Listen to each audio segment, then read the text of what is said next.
Şimali Koreya deyəndə ağlıma ilk gələn qapalı qapılar arxasında gizlənmiş bir həyatdır. Kamera arxasından göstərilən paradlar, insanların gülümsəyən üzləri, səliqəli küçələr. Amma hamısı sadəcə vitrindir. Bu ölkədə həyat necə keçir? İnsanlar niyə buradan qaçmaq üçün həyatlarını riskə atırlar? Əvvəlcə baxaq. Şimali Koreya hansı ölkələrlə sərhəddir? Çin, Rusiya və Cənubi Koreya. Cənubi Koreya ilə arasında DMZ, yəni demilitarizasiya zonası var. Dünyanın ən çox qorunan sərhədlərindən biri. Çin sərhədi çay ilə ayrılır. Daha zəif mühafizə olunur, amma ondan da keçmək asan deyil. Rusiya sərhədi çox qısa olsa da, bəzi adamlar orada ümid bağlayır. Bəs bu sərhədləri keçmək niyə bu qədər böyük riskdir? Çünki ölkənin özündə həyat bizim üçün adi olan şeylərin olmamasıdır.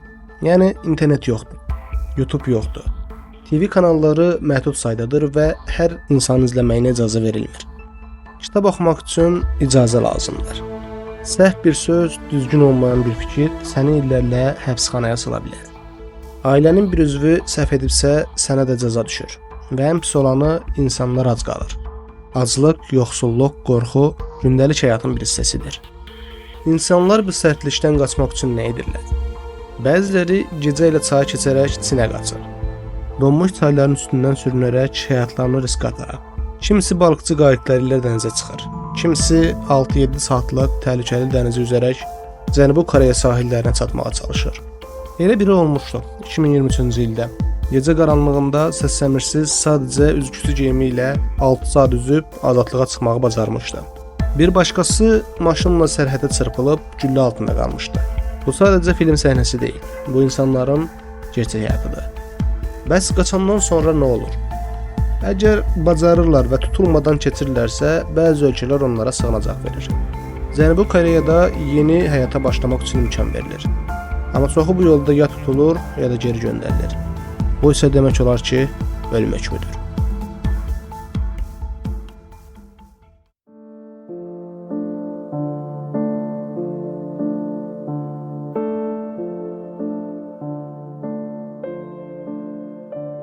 Təsəvvür et, sən bir orduda xidmət edirsən. Öz ölkəndə, öz xalqının yanında olmalı ikən hər an izlənirsən, hər addımın hesaba çəkilir. Və bir gün anlayırsan ki, sən bu ölkədə yox, bu qəfəsdə xidmət edirsən. O, Sang Song belə düşündü. O, Şimali Koreya ordusunda çalışırdı. Amma gizlincə musiqi dinləyir, xarici film izləyir və sistemdən bezmişdi.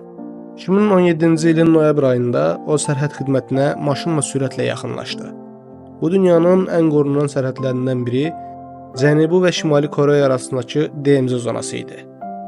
Maşın bloklara çırpıldı, dayanmağa məcbur oldu və piyada qaçmağa cəhd elədi. O an əsgərlər onu fərq etdi. Saniyələr içində güllə səsi ətrafı bürüdü. Son qaçmağa başlayır. Şimali Koreya əsgərləri 40-a yaxın güllə atırlar. Onlardan 5-i onun bədəninə dəyir. Amma o dayanmır. Yerdə sürünə-sürünə sərhədi keçir. Cənubi Koreya əsgərləri onu tapanda o artıq qan içində idi və huşunu itirmişdi. Həkimlər onu əməliyyat etdikdə onun qanında parazitlər və infeksiyalar aşkar olundu. Bu ölkənin səhiyyə vəziyyətinin necə bərbad olduğunu bir daha sübut edirdi. Qaçış bütün dünyaya yayıldı. Videolar termal kameralarla çəkildi. Güllə səsləri, onun qaçışı, əsgərlərin necə tərəddüd etdiyi hamısı canlı yayımlandı. O, Sang Song bu gün azad bir insan kimi yaşayır. Amma özü deyir, mən orada yaşamadım, sadəcə nəfəs alırdım.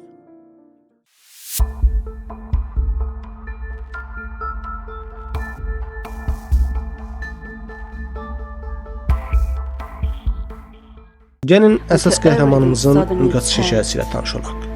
Bu qəhrəmanımız Lee Hyun-seo adlı qızdır.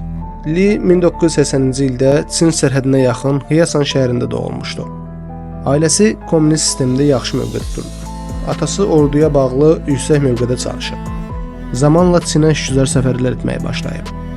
Anası 50 ildən çox sevgi və qoruyucu bir insan olub. O həmçinin Çinlə sərhəddə qanunsuz ticarətlə məşğul olurdu ki, bu da ailəyə əlavə gəlir gətirirdi. Hyun-seo 14 yaşına girəndə atası həbs edilir və qısa zamanda intihar edir.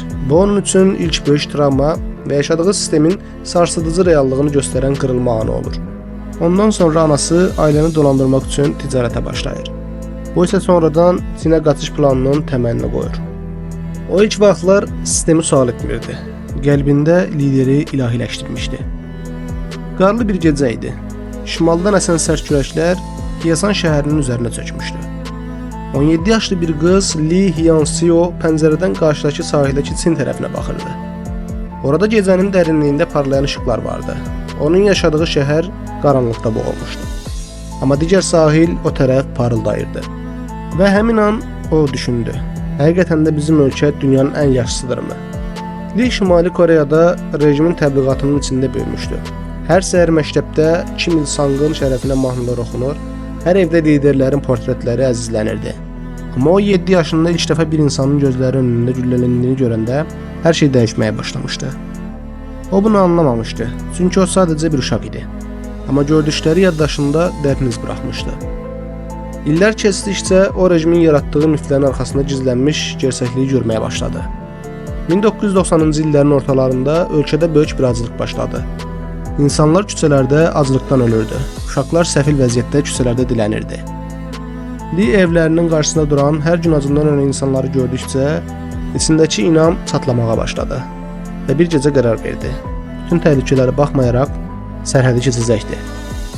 1997-ci ilin buzlu bir gecəsində o tək başına yol çayını keçdi.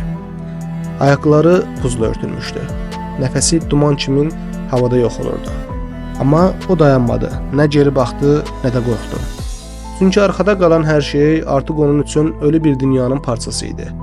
Sərhədin o biri üzünə çatanda ayaqları donmuş, əlləri yaralanmışdı. Lakin qarşı tərəfdə onu gözləyən heç kim yox idi. Hər kəs şübhə ilə baxırdı. O ilk dəfə idi ki, tamamilə tək idi. Şengyangda qohumunun evinə gəldi. Bu evin sahibi onu bir neçə gün saxladı. Amma polisin gələcəyindən qorxduğu üçün Li'nin başqa yerə getməsini istədi. Onun üçün Çin əvvəlcə azadlıq kimi görünsə də tezliklə bir başqa zindan halını almağa başlayır.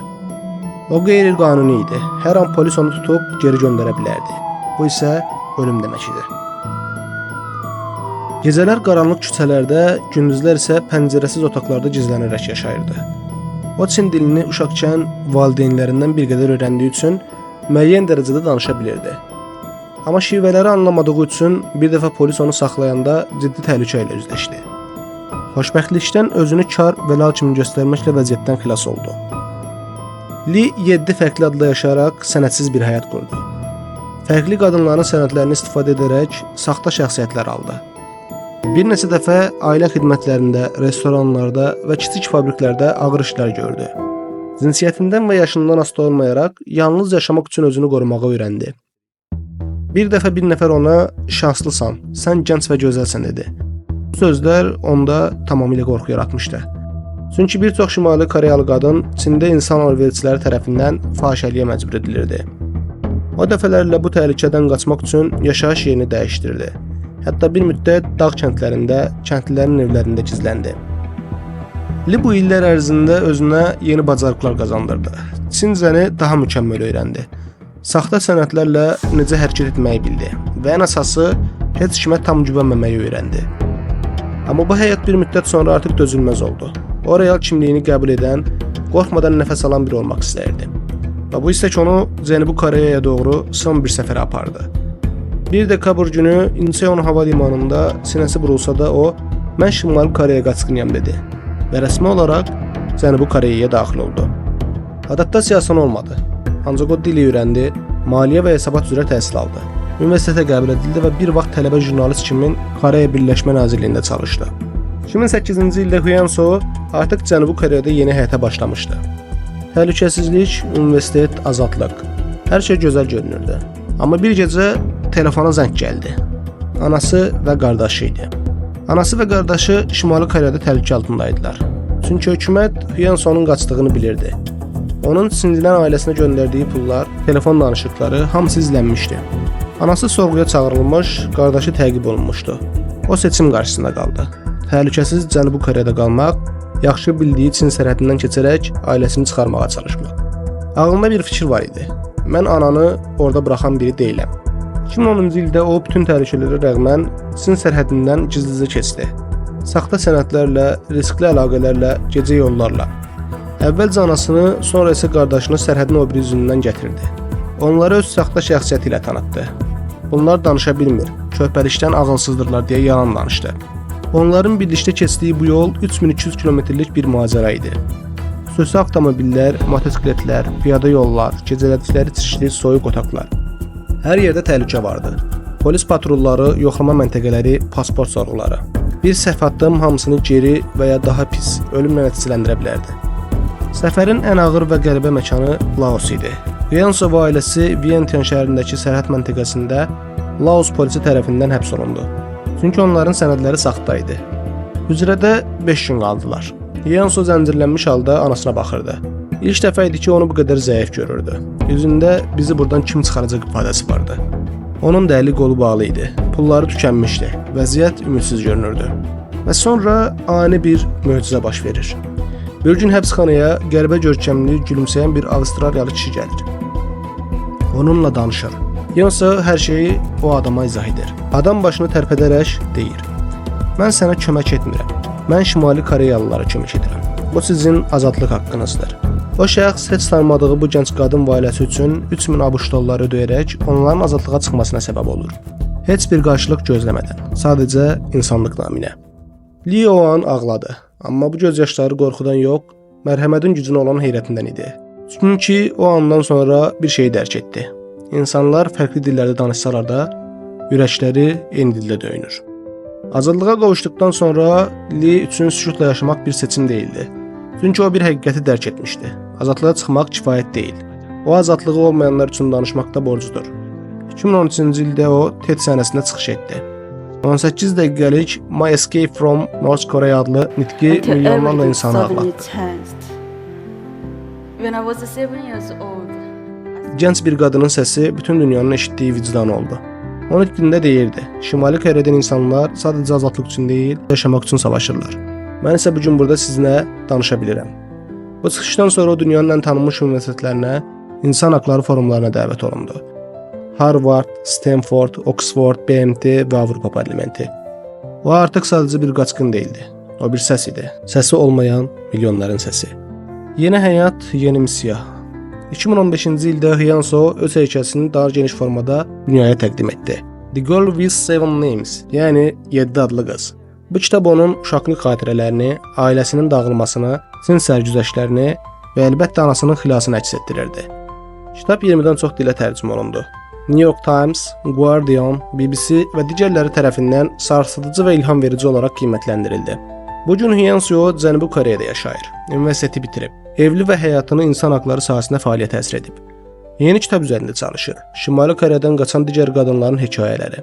Çünki o bilir, bir həyat dəyişərsə, bir dünya dəyişə bilər. Bir qış gecəsi, buzlu çay üzərində başlayan yol. Bu gün milyonlarla insana ilham verən bir mübarizəyə çevrildi. Lee Hyun-so'nun hekayəsi bizə nə öyrədir? Azadlıq verilmir, qazanılır. Qorxu içində yaşamaq seçim deyil, mübarizədir. Və bəzən ən böyük dəyişikliyi tanımadığın bir insan tək bir cümlə, tək bir addım yarada bilər. Bu sadəcə bir qaçış hekayəsi deyil. Bu bir qızın bütün dünyaya mən varam demək hekayəsidir.